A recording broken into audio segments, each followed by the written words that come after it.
আসসালামু আলাইকুম ফ্রেন্ডস, আশা করছি আপনারা সবাই ভালো আছেন। আল্লাহর রহমতে আমিও ভালো আছি। চলে এসেছি আবার একটা নতুন দিন নিয়ে। আজকে হচ্ছে কোনোবার শুক্রবার, আর এখন ঘড়িতে বাজে সকাল 7টা। সকাল সকাল উঠে যেগুলো কাজকর্ম ছিল ঘর দৌড়ে সেগুলো করে নিয়েছি, আর এখন ঢুকবো রান্নাঘরে। আজকে রান্না একটু করে নিব বলতে তাড়াতাড়ি তো রোজই করি, ওই সময়ের মধ্যেই করব।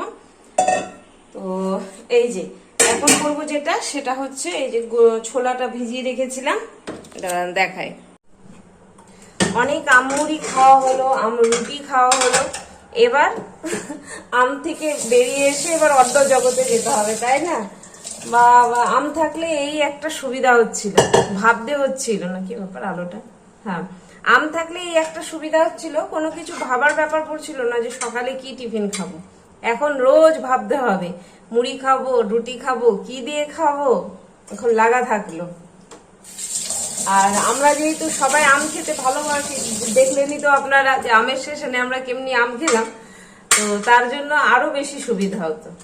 তো যাকগে, যখন যেটা আছে তখনই সেটা খুশি মনে নিতে হবে, না হলে হবে কি, যেটা নাই সেটার কথা ভেবে বা যেটা হচ্ছে না সেটার কথা ভেবে তো আর জীবনটাকে দুঃখ দিলে হবে না। সে আমেরই ব্যাপার হোক আর যে কোনো জীবনে ঘটনাই হোক, তাই না? যেটা পাচ্ছি সেটা নিয়েই চলি, তাহলেই তো হলো। আলোটা রে ই করছে, হ্যাঁ আসলে আমার এখানে রান্নাঘরের লাইটের আলোটা একটু হলেও কম, তার জন্য। দাঁড়ান, আমি আগে এই ছোলাটা ধুয়ে নিই। এই যে মুড়িটা একটু সিতিয়ে গেছে, মানে নরম হয়ে গেছে, তো তার জন্য ভাবলাম যে একটু গরম করে নিই। ছোলাটা সিদ্ধ করেছি, ছোলাটা দিয়ে খাওয়া যাবে, নরম হয়ে আছে একটু।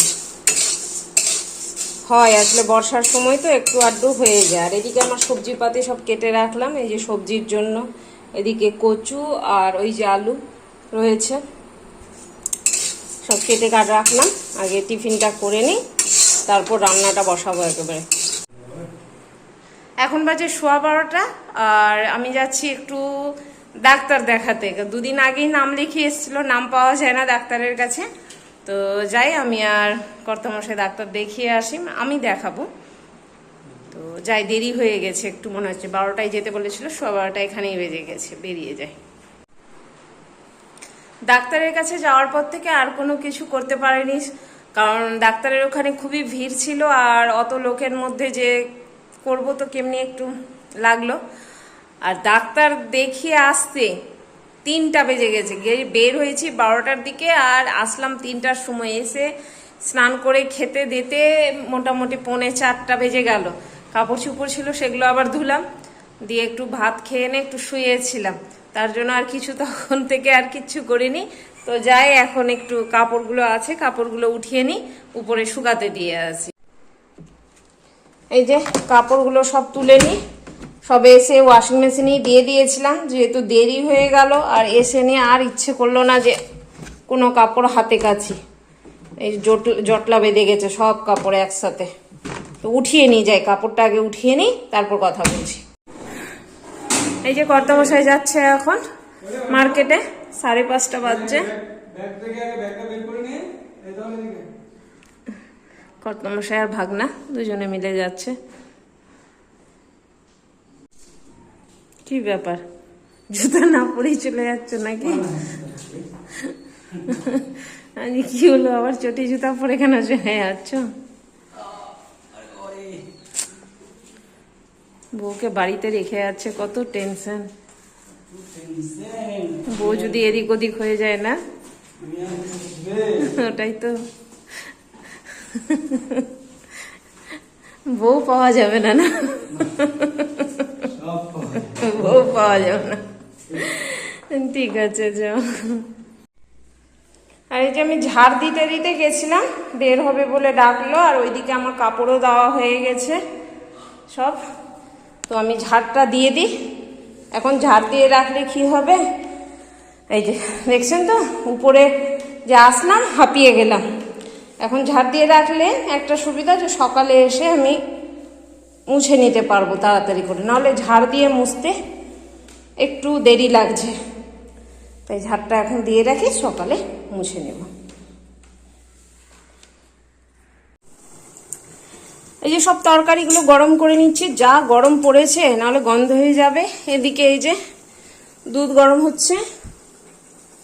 আর আজকে যে রান্না করেছিলাম আপনাদের সাথে তো আর শেয়ারই করা হয়নি। এই যে এটা করেছিলাম আলু কচু দিয়ে মাছের তরকারি, কাতলা মাছের। আর এটা ছিল সবজি।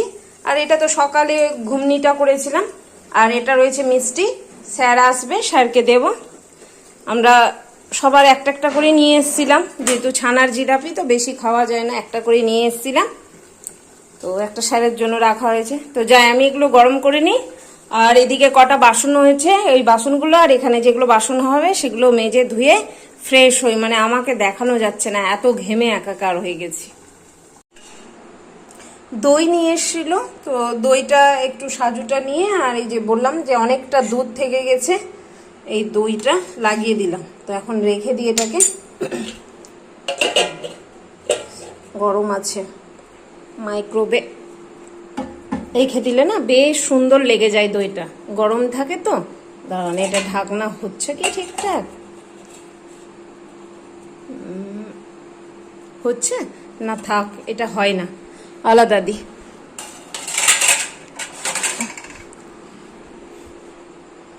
এটা দিয়ে দিই, এটা বেশ ভালো হবে। হ্যাঁ, এটা সুন্দর হলো। ঢাকাটাও ঠিক মতো দিতে হবে তো, নাহলে দই লাগবে না ভালোভাবে। তো দইটা লাগিয়ে দিলাম। আর এই দইটা রেখে দিই ফ্রিজে, যদি কালকে খাই তো খাবে, নাহলে কোনো কিছু তরকারি করতে দিয়ে দিব, মাছের তরকারি হোক বা মাংস যদি আনে তাহলে মাংসতে দিয়ে দিব। তো চাই রেখে দিই এটা। নিজের তো শরীর খারাপ করছে, তার সাথে দেখছি আশেপাশের সবাই যদি অসুস্থ থাকে তো একটু মনটা খারাপই হয়ে যায়। আসলে এখন ওয়েদারটা খুব গরম হচ্ছে, তো গরমের জন্য ইউরিন ইনফেকশনটাও অনেকেরই হচ্ছে। আর সবচেয়ে বড় কথা কি হচ্ছে, এখন মানুষ ঘুম হচ্ছে না। অথচ আগে মানুষের একটু কাজকর্ম করলেই ঘুম হয়ে যেত। কিছু না, মানুষের হয়তো নিজের থেকে বেশি চাওয়া পাওয়াটা বেশি হয়ে যাচ্ছে। আমি আমারও ক্ষেত্রে বলছি, হয়তো বেশি চাপ নিচ্ছি, বেশি টেনশন করছি বলে আমিও অনেক সময় ঘুমোতে পারি না। তো মানুষ চাপ নেওয়াটা, মানে যে কিছু ব্যাপারে, শুধু অর্থের কথা আমি বলছি না, যে কিছু, হয়তো বাচ্চার পড়াশোনা হতে পারে, হয়তো বা রিলেশনের ক্ষেত্রে হতে পারে, মানে যে কোনো রিলেটিভদের সাথে সম্পর্ক নিয়ে হতে পারে, যে কিছু, মানে হয়তো বেশি আশা করে ফেলছে যে কোনো কিছুতে। তো ভালো না এটা জিনিস, আমি দেখলাম। যেটা পাচ্ছি সেটা নিয়েই থাকো, অত বেশি আমার মনে হয় ভেবে চিনতে লাভ নেই। কারণ ওই যে উপরে একজন আছে না, ও যেটা দেওয়ার আমাদেরকে সেটাই দিবে।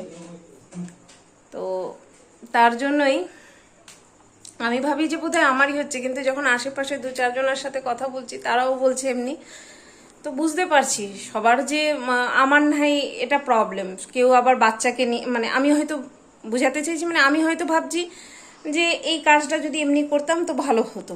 কেউ ভাবছে আমার বাচ্চা যদি এরকম চলতো তো ভালো হতো। কেউ ভাবছে, মানে সবার ভাবনাটা একটু বেশি হয়ে যাচ্ছে, কি বলবো বন্ধুরা। কিন্তু এমনি চললে হবে না, তাহলে যে কটা দিন আছি পৃথিবীতে সে কটা দিনও আমাদেরকে কষ্টেই থাকতে হবে। তাই একটু বিন্দাস থাকার চেষ্টা করতে হবে, তাই না? যেটাই দিচ্ছে আল্লাহ নিয়ে নাও, সবার ভাগ্যে সব জুটে না। কেউ সারা জীবন বাবা মার ভালোবাসা পায়, কেউ আবার ছোট থেকে হারিয়ে ফেলে, কেউ বড় লোক তো তার আবার এটা নাই, কারো বাচ্চা কাচ্চা ঠিক তো ওটা নাই। তো তার চেয়ে বলো যা দিচ্ছে বিন্দাস, তাই না? যাক গে, একটু বেশি হয়ে গেল মনে হচ্ছে বকা। আসলে কিছু না, একটু গেছিলাম পাশে, তো একটু শুনলাম এটা ওটা, তো তার জন্য একটু মনে হলো না বলে ফেলাটা আমার বন্ধুদের কাছে মনে হয় ভালো, তাহলে আমাকেও ভালো লাগবে। আর যেহেতু আজকে ডাক্তারের কাছে গেছিলাম, তো ডাক্তারের কাছে গেলে তো ভালো লোক দেখতে পাবো না, সব অসুস্থ লোক। তো মনটা তখন থেকেই একটু কেমনি হয়েছিল, ভালো লাগছিল না, তার জন্যই। তো যাকে, মেয়ে তো টিউশন পড়ছে, স্যার এসছে, স্যার যাক, তারপর খাওয়া দাওয়া করবো।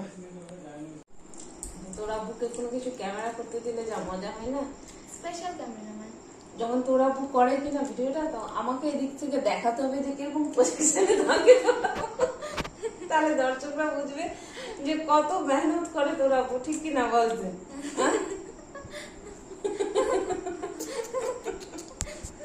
তোমাদের হেল্পও করবো আমি, আবার তোমরা আমার বদনামও করবে।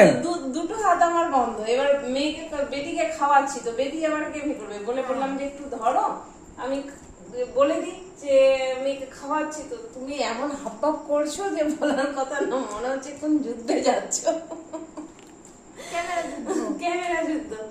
তো এই যে বন্ধুরা দেখতেই পাচ্ছেন মেয়েকে খাওয়াতে বসেছি। দুপুরে যেহেতু খাওয়াতে পারেনি, মেয়ে নিজে হাতে খেয়েছিল আজকে, তো ওটা তো গ্যাপ চলে গেছে, তাহলে তো এখন সেটা পূরণ করে দিতে হবে। তো তার জন্য এখন বসে খাওয়াচ্ছি, মেয়েকে খাইয়ে দিই, তারপর নিজেরা খাবো। আর হ্যাঁ, যদি কিছু ভালো লাগে আমার ভিডিওতে, তাহলে অবশ্যই অবশ্যই বেশি বেশি করে সাবস্ক্রাইব করবেন, একদম ভুলবেন না। তাহলে আজকের ভিডিওটা এখানেই শেষ করছি। আল্লাহ সবাইকে ভালো রাখুক, সবার ভালো করুক। আসসালামু আলাইকুম, খুদা হাফিজ, টাটা।